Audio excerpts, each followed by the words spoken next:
Narayana explain చేశారు, ఇక నేను చెప్పేది ఏం లేదు.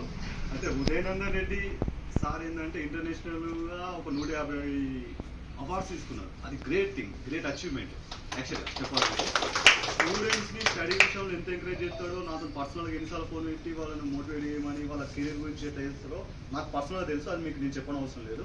ఎందుకంటే education is most powerful weapon in the world. అంటే ప్రపంచంలో అది శక్తివంతమైన ఆయుధం. అది ఇప్పుడు వీళ్ళిద్దరు తీసుకున్నారు, ఇప్పుడు ఈ స్టూడెంట్ తీసుకుంటున్నారు. వీళ్ళు తీసుకోవడం కాదు, రేపు వీళ్ళు సెటిల్ అయిన తర్వాత సర్వీస్ చేయాలి.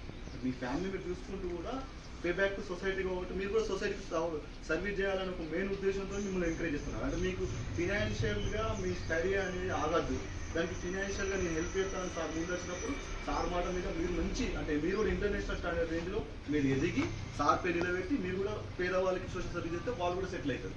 అది సార్ యొక్క మెయిన్ కంటెంట్. ఇంకా మేజర్గా చెప్పేది అంటే ఉదయ్ సార్ వరల్డ్లోనే ఓటీటీ ప్లాట్ఫామ్లో second largest OTT platform create చేశాడు. అది ఓన్లీ ఉదయ్ సార్కి తప్ప ఇంకెవ్వరు కూడా అచీవ్మెంట్ కాదు. టెక్నాలజీని ఎంత వాడుకోవాలో ప్రపంచంలో ఉదయ్ సార్ మించిన వ్యక్తి ఇంకెవ్వరు లేదు. ఏ టెక్నాలజీ కొత్తగా వస్తే దాన్ని అడాప్ట్ చేసుకోవడం, దాన్ని ఇంప్లిమెంటేషన్ చేయడం అనేది.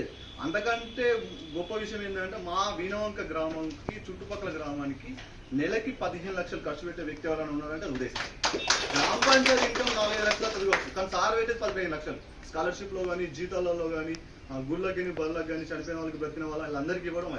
అది కాకుండా మన తెలంగాణలోనే ఎంప్లాయ్మెంట్ క్రియేట్ చేయడంలో నెంబర్ 1%. ఒక విలేజ్లో 78 మందికి ఎంప్లాయ్మెంట్ ఇవ్వడం. అలా కాకుండా వరల్డ్ వైడ్గా ఇచ్చారు. అంతమందికి శాలరీలు ఇచ్చి అంతమంది, అంటే ఒక శాలరీ ఇస్తే వాళ్ళు బ్రతకడం కాదు, ఫ్యామిలీ బ్రతుకుతుంది. అది ఉదయ్ సార్ యొక్క మెయిన్ మోటో. అట్లాంటి వ్యక్తి ఇంకా సోషల్ సర్వీస్ కాకుండా పొలిటికల్గా వస్తే ఇంకా ఎంతమందికి ఎన్ని జాబులు ఇస్తాడు అనేది మేము అనుకుంటున్నాం. సార్ కనుక రేపు ఫ్యూచర్ ఎంపీఆర్ సెంట్రల్ మినిస్టర్ అయ్యిందంటే ఒక 10-15 వేల ఉద్యోగాలు ఇవ్వాలని ఒక విజన్తో ముందున్నారు. కాబట్టి మీలాంటి వాళ్ళు ఎడ్యుకేటెడ్ పర్సన్స్ ఏంటంటే సార్కి సపోర్ట్ చేసి సహకారాలు అందిస్తే సార్ ఇంకా మీకు ఇంకా హెల్ప్ చేస్తారనేది మేము కోరుకుంటున్నాం. కాబట్టి మీరు అందరూ కూడా బాగా చదువుకొని, ఎడ్యుకేషనే ఓన్లీ చేంజ్ ద వరల్డ్ కాబట్టి దాన్ని బాగా యూజ్ చేసుకొని, ఇప్పుడున్న సొసైటీలో టెక్నికల్ నాలెడ్జ్ ఇంపార్టెంట్ కాబట్టి ఆ నాలెడ్జ్ తీసుకోవాలి. మీరు కూడా లైఫ్లో ముందుకు వెళ్ళాలని కోరుకుంటూ ఉంటున్నాం.